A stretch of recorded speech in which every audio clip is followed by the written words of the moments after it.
सुमन गांव की एक छोटी सी बच्ची थी। वह सुबह स्कूल जाया करती थी। रास्ते में उसे कर्मा चाचा मिलते थे। सुबह सुबह साइकिल पर डाकखाने जा रहे होते थे। सुमन को देखकर साइकिल रोक लेते और उसे एक टॉफी देकर कहते, मेरी बेटी आज पढ़ने जा रही है। टॉफी पाकर सुमन बहुत खुश होती। कर्मा चाचा उसके पिता के बहुत पुराने दोस्त थे। अक्सर डाक बांटने के बाद शाम को हमारे घर आ जाते थे, माँ के हाथ की चाय पीने। माँ उन्हें अपना भाई मानती थी और राखी भी बांधती थी। कर्मा चाचा बहुत मजाक करते थे। उनके घर आते ही घर में ठहाकों का दौर शुरू हो जाता था। सुबह कर्मा चाचा से टॉफी लेकर सुमन स्कूल की ओर चल दी। स्कूल में पहुंचकर उसने टॉफी अपने बस्ते में रख ली। दोपहर को टॉफी खाती हुई वह घर जा रही थी। तभी उसे कर्मा चाचा दिखो, बोले, चल बेटी बैठ जा साइकिल पर, मैं उस तरफ ही जा रहा हूँ डाक बांटने। तभी उसे कर्मा चाचा सुमन मजे से साइकिल पर बैठकर घर पहुंच गई। उसे आता देख माँ ने कहा, भैया आप कहाँ इस शैतान के चक्कर में पड़ जाते हैं। आपको दूसरे गांव जाना होता है डाक बांटने, ये तो अपने आप आ जाती स्कूल से।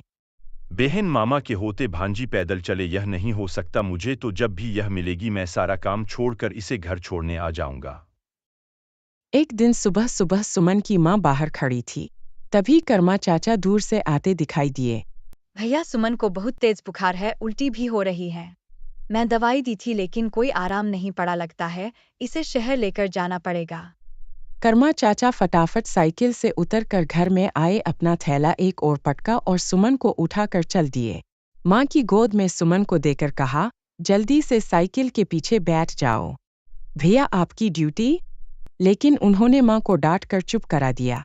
माँ साइकिल के पीछे सुमन को गोद में लेकर बैठ गई। कर्मा चाचा जल्दी से पैडल मारकर शहर की ओर चल दिए। 12 किलोमीटर गर्मी में साइकिल चलाकर शहर पहुंचे। वहां डॉक्टर ने सुमन का चेकअप किया और उसे भर्ती कर लिया। यह सुनकर माँ ने कहा, ठीक है भैया आप जानो और आपकी बेटी, बैठो आप भी खाना खा लो। कर्मा चाचा ने डाक दिखाते हुए कहा, नहीं बहन, 3 गांवों में डाक बांटने जाना है। फिर वे साइकिल में पैडल मारते हुए आगे बढ़ गए। कर्मा चाचा के बारे में कुछ पता नहीं था, बस इतना पता था कि आज से 8 साल पहले ये इस गांव में आए थे, तब से यही हैं। इनके घर परिवार में कोई नहीं था। इस गांव के लोगों को ही अपना घर परिवार मानते थे। जब 3 दिन बाद कर्मा चाचा डाकखाने पहुंचे तो उनके बड़े बाबू ने उन्हें खूब डांटा। बहुत सारी डाक और मनीडर पड़े हुए थे। 10-10 घंटे साइकिल चलाकर उन्होंने कई दिनों तक ये डाक बांटी।